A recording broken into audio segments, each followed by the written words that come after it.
வணக்கம் தகடூர் மக்களே, இது உங்கள் எம்என் தொலைக்காட்சி வழங்கும் கல்வியொடியில் நிகழ்ச்சி. கல்வி சம்பந்தமாக ஒவ்வொரு மாலை பொழுதுல சிறப்பு விருந்தினர்கள் நம்ம சேனலுக்கு அழைச்சிட்டு பேசி வரோம். அந்த வகையில் இன்றைக்கி நம்ம கூட இணைந்திருப்பவர் யாருன்னு பார்த்தீங்கன்னா ஆசிரியர் ராதாகிருஷ்ணன் மற்றும் இயற்கை காப்பகத்துடைய ஒரு சமூக ஆர்வலர்னு கூட சொல்லலாம். இன்றைக்கு உலக சுற்றுச்சூழல் தினம். நம்மக்கிட்ட சுற்றுச்சூழலை பற்றி நிறைய பேசுறதுக்காகவும் அதற்குண்டான விழிப்புணர்வை நம்ம நேயர்களுக்கு சொல்கிறதுக்காகவும் சார் அவர்கள் வந்திருக்காரு. சார் அவர்களை சேனல் சார்பாக அவ்வளோ இருக்கு. வணக்கம் சார். உங்களை பற்றி ஒரு இன்ட்ரோ சார். அனைவருக்கும் வணக்கம். எம்என் டிவி நேயர்களுக்கு தொலைக்காட்சி வாயிலாக சந்தித்ததில் மிக்க மகிழ்ச்சி அடைகிறோம். நாங்கள் என் பெயர் ராதாகிருஷ்ணன், இயற்கை காப்பம்ன்ற அமைப்பில் ஒரு மெம்பராக இருக்கோம். 2005 பல ஆண்டு காலமாக இந்த இயற்கை சார்ந்த விஷயங்களை பணியாற்றி கொண்டு வருகிறோம். இது தருமபுரி மக்களுக்கும் மற்றும் பள்ளி மாணவ செல்வங்களுக்கும் நல்வழிப்படுத்துகின்ற நோக்கத்தில் இந்த செயல்பாடு பல வருடங்களாக போய்கொண்டிருக்கிறது. இது கல்லூரிகளையும் மற்றும் ஊர் பொதுமக்களுக்கும் நல்ல விழிப்புணர்ச்சி ஏற்படுகின்ற வகையில் நான் நம்புகிறோம். ஜூன் 5 உலக சுற்றுச்சூழல் தினம். உலக சுற்றுச்சூழல் தினத்தில் இந்த நேரத்தில் எங்களை அழைத்து எங்களை பேட்டி கண்ட எம்என் டிவி நேயர்களுக்கும் மற்றற்ற மகிழ்ச்சியும் வணக்கத்தையும் தெரிவித்துக் கொள்கிறோம். ஸோ ஓகேங்க சார். சார், நீங்கள் ஒரு சமூக ஆர்வலர், இந்த இயற்கை காப்பகத்துடைய இதில் பணியாற்றுறது இல்லாமல் நீங்கள் ஒரு ஆசிரியர், ஒரு அரசு பள்ளியில் நீங்கள் ஆசிரியராகவும் பணிபுரிஞ்சு வரீங்க. அதனுடைய அனுபவத்தை நேயர்களுக்கு சொல்லுங்கள் சார். எங்கள் பள்ளி ஊராட்சி ஒன்றிய நடுநிலைப்பள்ளி உம்மியம்பட்டியில் ஒரு அரசு பள்ளியில் ஆசிரியராக பணியாற்றி வரேன். இதில் பார்த்திங்கன்னா எங்கள் மாணவ செல்வங்களுக்கு நாங்கள் கற்பிக்கும் ஒரு அங்கமாக இருந்தாலும் இன்னொரு பார்ட் பார்த்திங்கன்னா மாடி தோட்டம் அமைப்பது எப்படின்ற சில விஷயங்களை எடுத்துகிட்டு வரோம். எங்கள் பள்ளி வாயிலாக பார்த்திங்கன்னா இயற்கை சார்ந்த விஷயங்களில் செடிகள் வச்சுருந்தாலும் மூலிகை செடியும் அதில் பசங்களுக்கு வலியுறுத்திட்டு வரோம். அதன் ஒவ்வொரு வருடமும் பார்த்திங்கன்னா ஒரு 400 செடியும் மாணவர் செல்வங்கள் கொடுத்து அதனோட பயன்களும் மாணவர்கிட்ட சென்றடைந்து அதற்கான போட்டி, ஓவிய போட்டி, கட்டுரை போட்டி, பேச்சு போட்டி முதல்ல பல போட்டிகளை அங்கே சார்ந்த விஷயங்களை எடுத்துக்கொண்டு அதில் வெற்றி பெற்ற மாணவர்களுக்கு வெள்ளி நாணயத்தை பரிசாக இயற்கை காப்போம்ன்ற அமைப்பு மூலயமாக வழங்கி கொண்டு எங்கள் பள்ளியில் அனைத்து பள்ளிகளும் இது போல் ஒரு முன்னேற்பாடு எடுத்துக்கொண்டு வருகிறது. அது எதுக்குன்னா இயற்கையை அழியாமல் பல விஷயங்களை நம்மளுக்கு கொரோனா நேரத்தில் கற்றுக் கொடுத்த பாடங்கள் நம்ம மறக்கக்கூடாது. இது மென்மேலும் இயற்கை சார்ந்த விஷயங்களுக்கு மாணவ செல்வங்களை கொண்டு போகணுன்னு ஒரு நல்ல நோக்கத்தில் கொண்டு போயிட்டுருக்கோம். Okay, super sir. அதாவது ஆசிரியர் பணி மட்டும் இல்லாமல் இந்த மாதிரி இயற்கை சார்ந்த பணிகளை உங்கள் மாணவர்களுக்கு நீங்கள் சொல்லிக் கொடுக்குறது கண்டிப்பாக சந்தோஷமாக இருக்குது சார். இன்றைக்கி உலக சுற்றுச்சூழல் தினம். சுற்றுச்சூழல் பற்றி நீங்கள் சொல்லக்கூடிய விஷயம் என்னங்க சார்? இயற்கை லாக்டவுன் டைமில் தன் சுற்றுச்சூழலை புதுப்பிச்சுக்கிச்சு. ஆனால் மனிதர்களாக நாம் தான் இன்னும் புதுப்பிக்காமல் இருக்கிறோம். அதை இன்னும் புதுப்பிக்கணும்னா நிறைய ஏரிகளில் நம்ம பார்க்கலாம். அது முதல்ல திருத்திக்கக்கூடிய இடத்துல யாருன்னா ஊர் பொதுமக்கள், அனைத்து ஊர் பொதுமக்களும் சொல்கிறேன். கிராமப்புறங்களில் இன்னும் அதிகமாக நான் கோவப்படுற இடம்னு பார்த்தா நகர்ப்புறங்களில் மாநகராட்சி இடங்களில் பார்த்திங்கன்னா இந்த பிளாஸ்டிக் கழிவுகளில் பார்த்திங்கன்னா கண்ட இடங்களில் போட்டுட்டு போகிறத தவிர்க்கணும். அது ஒருங்கிணைஞ்சு ஒரு இடத்துல மாநகராட்சி, நகராட்சி குப்பை கூடத்தில் வச்சுட்டாங்கன்னா அந்த குப்பை கூடத்தில் போட்டுட்டு அதை எடுத்துகிட்டு போகிற மாதிரி ஒரு நிலையை உருவாக்கணும். அது யார் கையில் இருக்குன்னா பொதுமக்கள் கையில். அரசாங்கம் எவ்வளவோ நன்மைகள் செய்யுது, ஆனால் நான் நம்ம துச்சமாக பயன்படுத்திக்கூடாது. அதை நல்ல விஷயங்களுக்கு எடுத்துகிட்டு போகும்போது நம்மளும் ஒத்துழைப்பு தந்து அதற்கான சுற்றுச்சூழலையும் சரி, நம்மளோட இருப்பிடம் சரி, நம்ம நாடும் நல்ல வளர்ச்சிக்கு அடையணுன்றது இந்த நேரத்தில் என்னோட ஆவா. Okay, super sir. சார், இப்போ பார்த்தீங்கன்னா இப்போ சுற்றுச்சூழல் நீங்கள் சமுதாயத்தில் என்னதான் நம்ம விழிப்புணர்வு ஏற்படுத்தினாலும் கூட சில பேர் அதனுடைய தேவையோ அதனுடைய பெரிய அந்த விஷயத்தையோ ரொம்பவே அறியாத சில விஷயங்கள்லாம் செய்கிறாங்க. அந்த மாதிரி மக்களாகட்டும் இல்லை சமுதாயத்தில் இருக்கவங்களாகட்டும் அவங்க செய்யக்கூடிய தவறு எப்படி திருத்திக்கலாம்? இது ஒரு அமைப்பு மூலயமா மட்டும் திருத்த முடியாதுங்க. அரசாங்கத்துக்கு முழு பங்களிப்பு இருக்குது. அரசாங்கம் முன்னெடுப்பு எடுக்கும் விளம்பரம் பலகைகளில் அமைக்கிறது, அந்த செய்தி தொலைக்காட்சி வாயிலாக பண்ணலாம். பேப்பர் நியூஸ் அட்வர்டைஸ்மெண்ட் மூலிமா நம்ம அவேர்னஸ் க்ரியேட் பண்ணலாம். இது எவ்வளவோ விஷயங்களை செய்யும்போது அரசாங்கம் இதுவும் ஒரு போர்க்கால அடிப்படையில் எடுத்து செய்யணும். அப்போ தான் மக்கும் குப்பைகள் மக்காத குப்பைகளை பிரிக்கிறது போல் இது வேறு பயன்பாட்டுக்கு கொண்டு வந்தால் நல்லா இருக்கணும்னு எனக்கு கருத்து. Okay, super sir. சார், இப்போ சின்ன சின்ன விஷயம்லாம் இப்போ நம்ம வீட்டை சுற்றியோ இல்லை நம்ம வீட்லேயோ இந்த மாதிரி சின்ன சின்ன விஷயம்லாம் பண்ணுறது மூலயமா நம்ம சுற்றுச்சூழலை நம்மளால் முடிஞ்ச பங்கு கொடுக்கலாம் இல்லை காப்பாற்றலாம் அப்படின்னா என்னென்ன விஷயங்க சார் அவங்க பண்ணலாம்?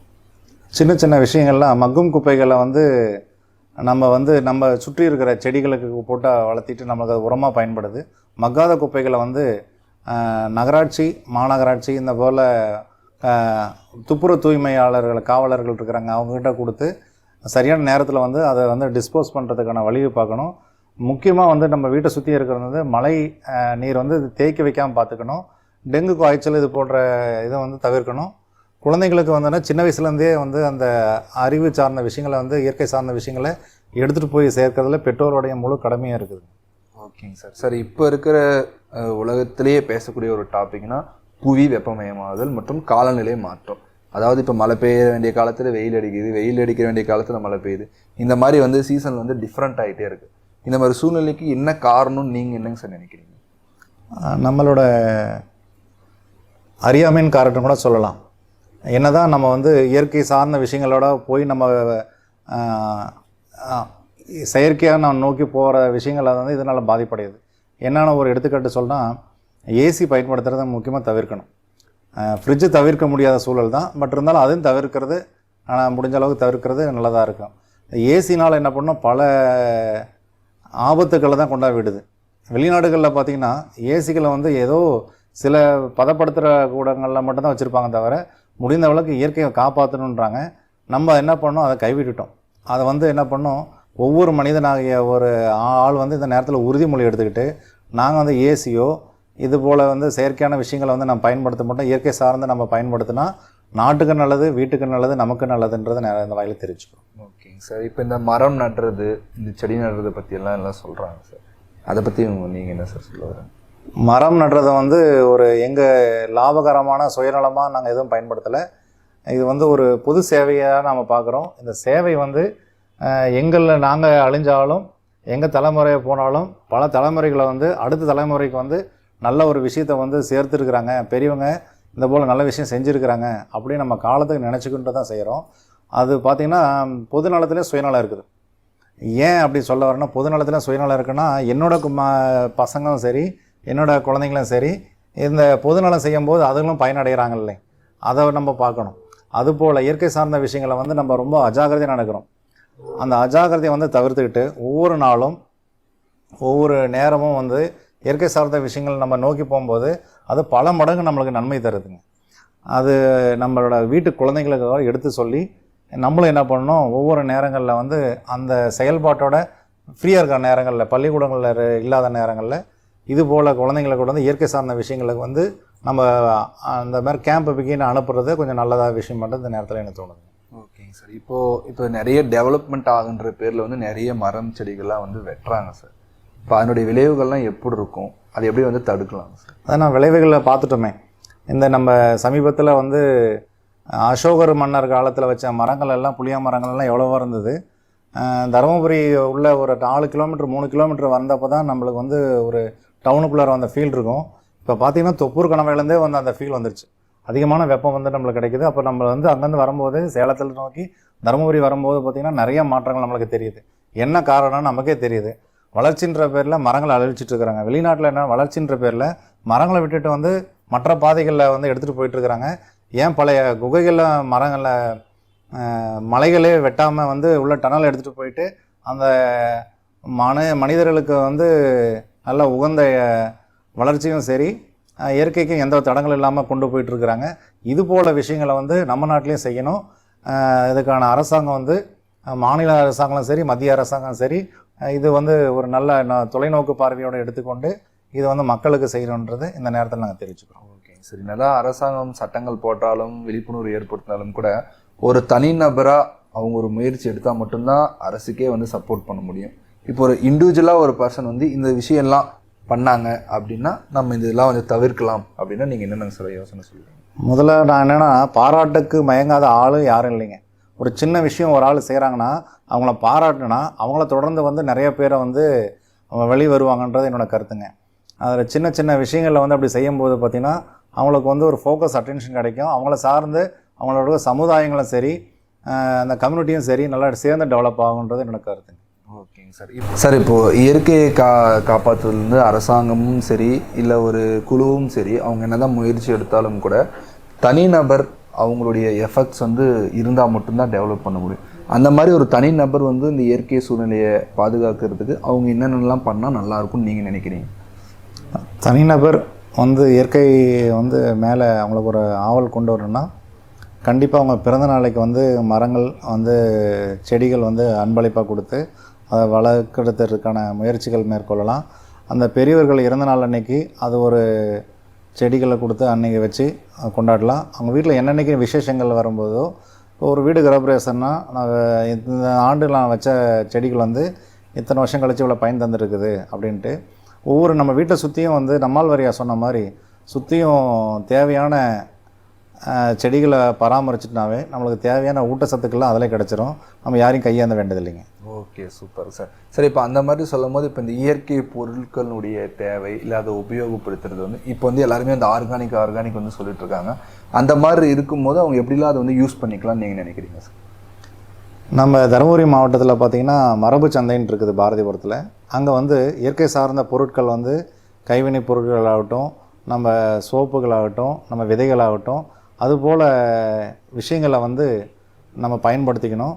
அந்த விதைகளில் பார்த்திங்கன்னா அந்த விதைகள் எடுத்துகிட்டு போயிட்டு கூட நம்ம கல்யாணத்துக்காகட்டும், நம்ம நல்ல நிகழ்ச்சிகள் சுப நிகழ்ச்சிகளுக்கு வந்து அதை கொடுத்து மாணவர்களுக்கு ஆகட்டும், நம்ம வீட்டில் இருக்கிற குடும்ப நண்பர்களாகட்டும் பயன்படுத்தினா நல்லதாக இருக்குங்க. ஓகேங்க சார். அந்த மாதிரி இயற்கை பொருள் பயன்படுத்தும் போது அந்த இயற்கை வளர்ச்சியும் கொஞ்சம் அதிகமாக இருக்கும். ஆமாங்க. இப்போ ஒரு நம்ம இயற்கையான சார்ந்த ஒரு ஏதோ ஒரு விஷயத்தை வாங்குறோன்னு சொல்லும்போது அது இயற்கையாக வரதுனால இப்போ அதை அவங்க காப்பாற்றுறதுக்கும் அவங்களும் வந்து யூஸ் பண்ணுவாங்க. கண்டிப்பாக. சூப்பருங்க சார். சார், இப்போ நிலப்பகுதி இப்போ நம்ம மேக்ஸிமம் இப்போ சொல்லிட்டோம். இப்போ நீர்நிலைகள், நீர்நிலை வாழக்கூடிய உயிரினங்கள், இப்போ அதில் இருக்கையோ இதே மாதிரி அங்கேயும் இந்த மாதிரி இயற்கை அழிவுக்கான இந்த நிகழ்ச்சிகள் நடந்துக்கிட்டு இருக்கு.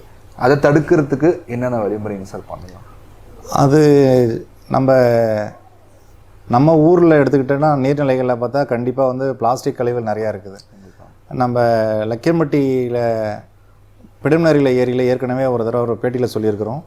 அது நிறைய ஆகாய தாமரைகள் இருக்குது, கழிவுகள் வந்து பிளாஸ்டிக் கழிவுகள் இருக்குது, அப்புறம் மீன்கள்லாம் செத்து மிதக்குதுன்ட்டு செய்தி தாளில் வந்ததுக்கப்புறம் தான் அதுக்கு வந்து சுற்றுப்புற அது ஒரு அரசாங்கம் வந்து ஒரு பஞ்சாயத்து நிர்வாகம் வந்து பார்த்து அதுக்கப்புறம் சுத்தம் பண்ணாங்க. அது சொல்லாமையே ஒவ்வொரு பஞ்சாயத்தும் எடுத்து அந்த நீர்நிலைகளை சுத்தப்படுத்தி அவ்வப்போது அதற்கான 100 நாள் வேலைவாய்ப்பு ஆட்களை வச்சு சுத்தம் செஞ்சு நம்ம மக்களுக்கு நல்லா நீர்நிலையை உபயோகித்தா அந்த உயிரினங்கள் வந்து பல்லுயிர்கள் வந்து வாழக்கூடிய சூழலை வந்து நம்ம ஏற்படுத்தி கொடுக்கணும். அதுக்கான அழிவுகள் நம்மளே ஒரு எடுத்துக்காட்டாக இருந்துடக்கூடாதுன்ட்டு இந்த நேரத்தில் தெரிவிச்சுக்கிறேங்க. Okay, super sir. சரி, இப்போது வீடுகளிலே இப்போ மறுசுழற்சின்னு சொல்கிறாங்க. இப்போ நீங்களே சொன்ன மாதிரி இந்த பிளாஸ்டிக் வந்து மறுசுழற்சி பண்ணுறாங்க. அந்த மாதிரி இந்த ஆடு மாடு கோழி வளர்க்குறவங்க இந்த கழிவுகள்லாம் இருக்குங்க, இதெல்லாம் மறுசுழற்சி பண்ணி அவங்க அது மூலிமா அவங்க டெவலப் ஆகலாமா? அந்த மாதிரி ஏதாச்சும் ஒரு ஐடியாஸ் நீங்கள் சொல்கிறதா இருந்தால் எப்படி சொல்லுங்கள்? இயற்கை வாயு, கேஸு அந்த மாதிரின்ட்டு. கண்டிப்பாக மக்கும் குப்பைகளை வந்து நம்ம வந்து பிரிச்சுக்கிட்டு அதை வந்து நம்ம எந்த பருவத்துக்கு வந்து நம்ம வந்து செடிகளுக்கு வந்து பயன்படுத்தலாம் அப்படின்ட்டு பார்த்து பயன்படுத்தலாம். அது வந்து எல்லாரோட சாணங்களை வந்து எல்லா செடிகளுக்கும் எல்லா நேரங்களும் போட முடியாது. மழை காலங்களில் வந்து சில சாணங்கள் பயன்படுத்தலாம். எடுத்துக்காட்டு வந்து ஆட்டு எரு வந்து பார்த்திங்கன்னா மழை காலங்களில் தான் பயன்படுத்தணும். அது வெயில் காலத்தில் போட்டிங்கன்னா செடி சீக்கிரமாக இறக்கிறதுக்கான சூடு வந்து தாங்காதுங்க. அதுபோல் வந்து ஒவ்வொரு பருவநிலைக்கு தகுந்த மாதிரி நம்ம மக்கும் குப்பைகளை வந்து சரியான நேரத்தில் வந்து பயன்படுத்திக்கணுங்க. ஓகே, சூப்பருங்க சார். சார், இப்போது நீங்கள் வந்து இயற்கை காப்போம்னு சொல்லிட்டு ஒரு அமைப்பு இருக்கீங்க. அந்த அமைப்பை பற்றி கொஞ்சம் சொல்லுங்கள் சார் நேயர்களுக்கு. நாங்கள் 2005 பார்த்திங்கன்னா இயற்கை காப்போம் அமைப்பு மூலயமாக அரசு பள்ளிகளில் மட்டும் நாங்கள் முதல்ல செடிகளை வச்சு பராமரிச்சுட்டு வந்தோம். இப்போ நாளடைவில் வந்து காலேஜஸ்க்கு அப்புறம் அங்கே இருக்கிற இயற்கை ஆர்வலர் யாராவது வந்து செடிகள் கேட்டால் அவங்ககிட்ட கொடுத்து பராமரிச்சுட்டு வந்தோம். இதில் வந்து தொய்வும் இருக்குது, நன்மை இருக்குது. தொய்வுகளை என்னென்ன நாங்கள் தொய்வுகள் கண்டோம் அப்படின்னு பார்த்திங்கன்னா, பாறைகளை வந்து சரியான வேறு போகாதனால செடிகள் வந்து அழிகிறதுக்கு பார்த்தோம். அதுக்கப்புறம் ஆடு மாடல் கால்நடைகளை வந்து செடிகளை கடிக்கிறது பார்த்தோம். அப்புறம் நீர் வந்து அதிகமான நீர் செடி விடுறதுனால செடிக்கு விடுறதுனால அங்கே செடியை வந்து வளர தன்மை இல்லாத காரணங்களை பார்த்தோம். இப்படி பல வகையான ஆராய்ச்சி அப்புறம் சாயில் டெஸ்ட்டு சில நேரங்களில் வந்து எடுத்துகிட்டு கொண்டு போயிட்டு அவங்கள்ட்ட கொடுத்து இந்த மண்ணுக்கும் இந்த விதைக்கும் சரியான உகந்த மண்ணான்னு பார்த்து எந்த மண்ணுக்கு எந்த விதை பொருந்தும், எந்த மண்ணுக்கு எந்த செடி பொருந்தோம்ட்டு பல கணிப்புகளில் வந்து இயற்கை காப்பகம் அமைப்பு மூலயமாக மேற்கொண்டு வந்தோம். அப்படி வந்து பார்த்து இன்றைக்கி வந்து தருமபுரி மாவட்டத்தில் பார்த்திங்கன்னா ஒரு 75,000 மரங்கள் கிட்டத்தட்ட 2005 இன்றைக்கி வரைக்கும் நாங்கள் வச்சுட்டு பாதுகாத்துட்டு வரோம். இது நாங்கள் வந்து ஒரு ரெக்கார்டிக்கலாக இருக்குது எங்ககிட்ட. என்னென்னா வச்சுட்டு பராமரிக்காமல் நாங்கள் போகிறதில்ல. 1 வருட காலமாக இல்லை 1.5 வருட காலமாக அந்த இடங்களில் போய் பார்த்துட்டு பராமரிச்சுக்கிட்டு அப்புறமேட்டு என்ன பண்ணோம், அடுத்த கிராமம் வருஷத்துக்கு ஒரு கிராமம் தாங்க தத்தெடுத்து அந்த கிராமங்களில் வர செடிகளை வந்து சரியான முறையில் பராமரிக்கிறாங்களா அப்படின்னு பார்த்து எடுத்துகிட்டு போயிட்டு இப்போ இந்த செய்தி தொலைக்காட்சி வாயிலாக பார்க்கும்போது நண்பர்களை சில பேர் வந்து பார்த்து கேட்குறாங்க, எங்களுக்கு இதை பற்றி தெரியாது, எங்களுக்கு இந்த மாதிரி செடி கொடுங்க அப்படின்னு சொல்லும்போது அவங்களோட இடத்த முதல்ல பார்வையிட்ட பிறகு வந்து இந்த இடத்துல இது வைக்கலாம், அப்போ உங்களுக்கு எந்த மாதிரி செடி பல வகையான செடி வேணுமா, இல்லை மரக்கன்றுகள் வேணுமா, இல்லை பறவைகளுக்கு அந்த உகந்த செடிகள் வேணுமான்ற மாதிரி ஒரு 4-5 கேள்வி அவங்ககிட்ட எழுப்புவோம். அவங்களோட மனநிலையை புரிஞ்சுக்கிட்டு அதுக்கு தகுந்த மாதிரி நாங்கள் வந்து செடி கொடுத்து பராமரிச்சுட்டு வரோம். இது வந்து காலங்காலமாக வந்து போகணுன்றது எங்களோட தலைமுறை போக அடுத்த தலைமுறைக்கும் கொண்டு போய் சேர்த்தணும். அடுத்த இளைஞர்களுக்கு வந்து இதில் வந்து ஊக்குவிச்சு எல்லாம் முன்ன வந்து கல்லூரி மாணவர்கள் பயன்பெறுன்ற நோக்கத்தில் செஞ்சிட்ருக்கோம். Okay super sir. 75,000 மரக்கன்றுகள் வந்துன்றதெல்லாம் ஒரு சாதாரண விஷயம் கிடையாது சார். இப்போ இந்த மரக்கன்றுகளே இப்போ நிறைய வகைகள் சொன்னீங்க, நிறைய வேறு எதுனா உங்ககிட்ட அந்த மாதிரி திட்டங்கள் எதுனா இருக்காங்க சார்? நிறைய திட்டங்கள் இருக்குங்க. அக்னி கன்றுகள் திட்டம், ஜென்ரலாக அறிவு வனம் திட்டம் அப்படின்னு ஒன்று எங்ககிட்ட இருக்குங்க.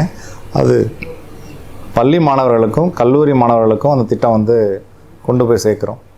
அடுத்ததாக அக்னி கன்றுகள் திட்டம், அதில் அரசு பள்ளி மாணவர்களுக்கு அந்த அக்னி கன்றுகள்னா அந்த ஃபயர் எப்படி வந்து மாணவ செல்வங்கள் சின்ன வயசில் வந்து துடிப்பாக இருப்பாங்களோ அதுக்கு தகுந்த மாதிரி அந்த செடிகளை கொடுத்து அதுக்கான வளர்ச்சி எப்படி நம்ம வந்து பாதுகாக்கிறது எப்படின்னு அதை வலியுறுத்தி அந்த திட்டத்தை வந்து மாணவ செல்வங்கள் வகையாக கொண்டு போகிறோம். அதற்கு அடுத்ததாக கிராம வனம் திட்டம், அனைத்து கிராமங்களுக்கும் பல்லுயிர்களுக்கும் வந்து இந்த திட்டங்கள் போய் சேரணும்.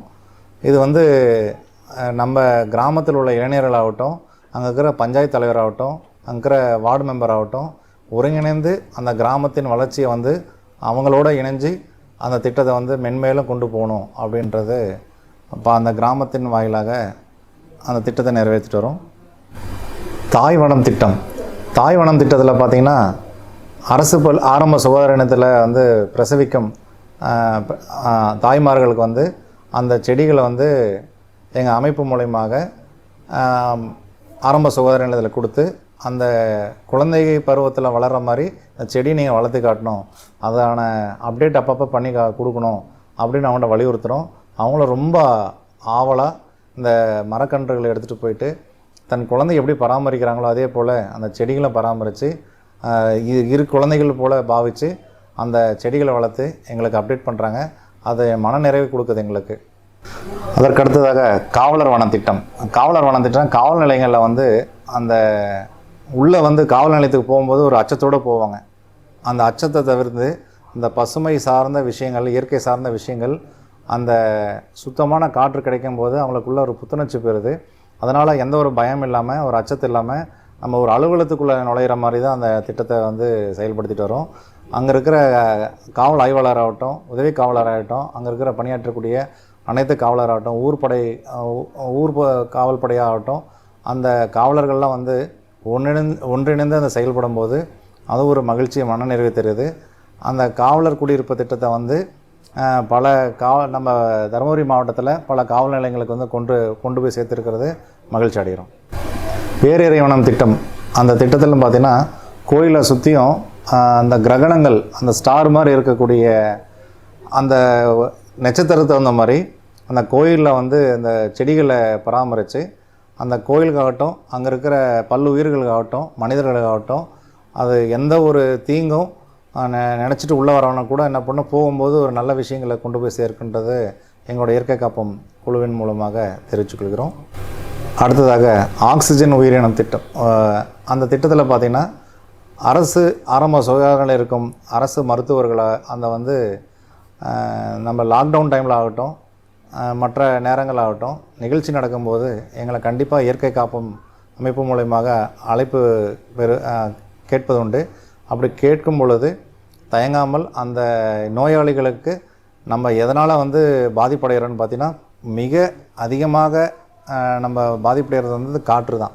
இந்த காற்றுனால தான் ஒவ்வொரு நாள் புது புது நோய்கள்லாம் வருது. அதனால் நம்ம வந்து சுத்தமான காற்றை சுவாசிக்கணும், நம்மளுக்கு இந்த செடிகள்லாம் பராமரித்து பார்த்துட்டு வரது தான் உங்களோட விஷயங்களுக்கு இருக்குது. அதனால் அந்த அரசு ஆரம்ப சுகாதார நிலையத்தில் மருத்துவருக்கு இந்த நேரத்தில் நாங்கள் நன்றி தெரிவிச்சுக்கொள்கிறோம். பல தருணங்களில் லாக்டவுன் டைமில் வந்து எங்ககிட்ட நாடி நாங்களும் அவங்களோட இணைஞ்சு பணியாற்றக்கூடதில் பெரும் மகிழ்ச்சி அடைகிறோம். அதற்கான மருத்துவர் ஸ்ரீகாந்த் ஐயா அவர்களுக்கு இந்த நேரத்தில் நாங்கள் இயற்கை காப்போம் வாயிலாக நன்றி தெரிவிச்சுக்கொள்கிறோம். Okay, super sir. அதாவது டெக்ஸ்ட்டு நான் வந்து என்ன மரம் நட்டுருக்கீங்கன்னு மட்டும் தான் கேட்டேன். நீங்கள் இவ்வளோ ஸ்கீம்ஸாக ஒவ்வொரு டிபார்ட்மெண்ட் வேரியஸாக இவ்வளோ அழகாக வந்து நீங்கள் வந்து பண்ணிட்டுருக்கீங்க. Super sir. சார் நீங்கள் சொன்னீங்க நிறையவே எங்களுக்கு சவாலும் இருந்திருக்குன்னு. அதை தாண்டி நீங்கள் இவ்வளோ விஷயம் பண்ணியிருக்கீங்க, உங்களுக்கு ஒரு பெரிய அச்சீவ்மெண்ட் இருக்கும். நீங்கள் நினைக்கிற, அதாவது நீங்கள் அடைஞ்ச ஒரு வெற்றி அச்சீவ்மெண்ட்னா என்னங்க சார்?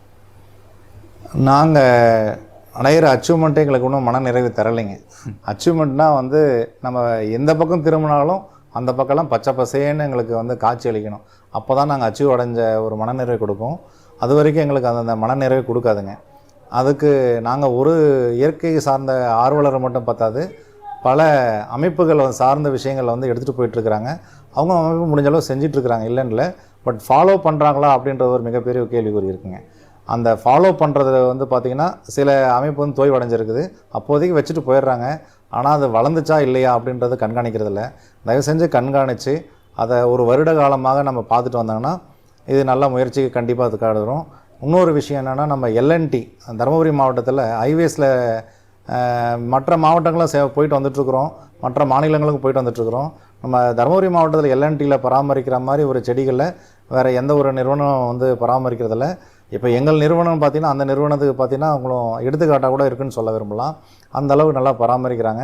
அவங்களுக்கு இந்த நேரத்தில் எம்என் டிவி நேயர்களுக்கும் மற்றும் எங்கள் இயற்கை காப்பு சார்பாக அவங்களுக்கு வந்து இந்த எல்என்டி நிறுவனர் அவங்களுக்கு வந்து நான் நன்றி தெரிவிச்சுக்கொள்கிறோம். சரிங்க சார். நீங்கள் அச்சீவ்மெண்ட் நீங்கள் சொல்லிட்டீங்க, ஒரு க்ரீனாக பச்சை பசுமையாக பார்க்குற வரையும் எங்களுக்கு அச்சீவ்மெண்ட் இல்லைன்னு சொல்லிட்டீங்க. உங்களை ஜஸ்ட்டு ஓகே எங்களுக்கு ஒரு அங்கீகாரம் கிடைச்ச நிகழ்வு, எங்களை இந்த விஷயம் வந்து கொஞ்சம் ஒரு ஊக்கப்படுத்திச்சு அப்படின்னா எந்த நிகழ்வு சார் சொல்லுவீங்க? பல நிகழ்வு சொல்லலாம். எங்களுக்கு வந்து அரசு பள்ளி ஆசிரியர்களை எங்களை வந்து ஊக்கப்படுத்துவோன்னா பார்த்தா ஊர் பொதுமக்கள் கூப்பிட்டு எங்களுக்கு வந்து பாராட்டு தெரிவிச்சிருக்கிறாங்க. ரோட்டரி, லைன் கிளப்ஸ் இந்த மாதிரி நிறையா தொண்டு நிறுவனங்களில் வந்து தெரிவித்தாலும் நம்ம தமிழக அரசு ஆளுநர் விருது வந்து நம்ம மதிப்பிற்கும் மரியாதைக்கும் போட்டோருக்குரிய தலைமை நிர்வாகி தாமோதரன் ஐயா அவர்களுக்கு வந்து கொடுத்தது எங்கள் இயற்கை காப்போம் கிடைச்ச மிகப்பெரிய வெற்றி. அதற்கு வந்து நாங்கள் வந்து ஊர் பொதுமக்களாகட்டும், மாணவ செல்வங்களாகட்டும், இந்த தருமபுரி மாவட்டத்தில் உள்ள அனைத்து மக்களுக்கும் எங்களோட விருதுகளை வந்து சமர்ப்பிக்கிறோம். ஏன்னா இவங்க வந்து நம்மளுக்கு வந்து ஒரு இடம் கொடுக்கலன்னு நம்ம வைக்கிறதுக்கு வாய்ப்பு இல்லைங்க. அந்த இடம் கொடுக்கறதுனால தான் நாங்கள் அந்த நிலைமைக்கு போக முடிஞ்சது. அது எங்கள் மேலே ஒரு நம்பிக்கை வச்சதுனால தான் அந்த வந்து செயல்படுத்த முடிஞ்சது. இதுபோல் வந்து ஒரு சின்ன விருதாக நாங்கள் நினச்சிக்கிறோம். இன்னும் தேசிய அளவில் இன்னும் அளவில் நாங்கள் வந்து கொண்டு போயிட்டுருக்கணும்னு ஒரு ஆவா. அது இல்லாமல் எல்லா இடங்கள்லாம் பார்த்திங்கன்னா இயற்கை சார்ந்த விஷயங்கள் பலகைகளை வைக்கணுன்றது நாங்கள் நம்ம மாவட்டத்தின் வாயிலாக மாவட்ட ஆட்சியர்களுக்கு தாழ்மையான வேண்டுகோளை வைக்கிறோம். ஓகேங்க சார், ரொம்பவே அருமையாக வந்து சொன்னீங்க. இப்போ ஃபைனல் ஸ்டேஜுக்கு வந்துட்டோம். பார்க்கக்கூடிய நேயர்களுக்காகட்டும் இல்லை பார்க்கக்கூடிய மாணவர்களுக்காகட்டும் நீங்கள் இயற்கையை சார்ந்து நீங்கள் சொல்லக்கூடிய ஒரு விஷயம்னா என்னங்க சார்? மாற்றம் என்பது சொல்லல்ல, செயல். மறந்தான் மறந்தான் மனிதன் மரத்தை மறந்தான் என்பதை சொல்லியிருக்காங்க. அதுபோல் மரங்கள் வச்சதை வந்து நம்ம வெட்டுறது தான் ஒரு பெரிய ஒரு சவாலாக இருக்குது. அதற்கான வளர்த்து கொண்டு போய் அனைத்து மக்களிடம் சேர்க்கணும். உங்களுக்கு ஏதாச்சும் மரங்களை வைக்கணும், அதை வந்து நல்ல முறையில் பாதுகாக்கணும்னு ஆசைப்பட்டால் கண்டிப்பாக இயற்கை காப்போம் என்ற அமைப்பு மூலயமாக உங்களுக்கு கண்டிப்பாக வழங்கப்படும். உங்களுக்கு அந்த ஆசை ஒன்று இருந்தால் தான் போதும். உங்களுக்கு அதை ஊக்குவிக்கிறதுக்கு எப்படி, அதை வளர்க்கறது எப்படின்ட்டு எங்களோட அமைப்பு வந்து உங்களுக்கு பல நேரங்களில் உறுதுணையாக இருக்கின்ற இந்த நேரத்தில் எம்என்டி நேயர்கள் வாயிலாக உங்கள் அனைவருக்கும் தெரிவித்துக்கொள்கிறேன். நன்றி, வணக்கம். Super sir. ரொம்பவே இன்றைக்கி உலக சுற்றுச்சூழல் தினம் இல்லாமல் இயற்கையை பற்றி இல்லாமல் இயற்கை சார் ரொம்பவே வந்து இயற்கையை சார்ந்த நிகழ்வு பற்றியும் சுற்றுச்சூழல் தினம் பற்றியும் பல்வேறு விஷயங்களை வந்து நேயர்கள் வந்து ரொம்ப பகிர்ந்துட்டீங்க. இதில் முக்கியமான விஷயங்களை பற்றி நீங்கள் அச்சீவ்மெண்ட் கேட்கும்போது நாங்கள் சுற்றி சூழலாக பச்சையாக பார்க்குற வரையும் எங்களுக்கு அச்சீவ்மெண்ட் இல்லைன்னு சொல்லிட்டீங்க. கண்டிப்பாங்க சார், உங்கள் டீம் மட்டும் இல்லாமல் பார்க்கக்கூடிய நேயர்களுக்கும் நாளைக்கு வந்து உங்கள் கூட ஒத்துழைச்சி நம்ம தருமபுரி மாவட்டத்தை மட்டும் இல்லாமல் தமிழ்நாடும் உங்கள் இயற்கை காப்பத்தோடு சேர்த்து அவங்களும் இயற்கையை காத்துட்டோம். இவ்வளோ நேரம் எங்களுக்காக ரொம்பவே விஷயத்த சொன்ன உங்களுக்கு பொன்னான நேரத்தை செலவழித்து எங்கள் சேனலுக்கு வருகை புரிந்து பல விஷயத்தை பகிர்ந்து கொண்டு உங்களுக்கும் இயற்கை காப்பவும் சேர்ந்த அத்தனை பேருக்கும் எங்களது எம்என் தொலைக்காட்சி சார்பாக மனமார்ந்த நன்றியை தெரிவித்துக் கொள்கிறோம். நன்றி, வணக்கம். நன்றி, மனமார்ந்த நன்றி, அனைவருக்கும் நன்றி, வணக்கம்.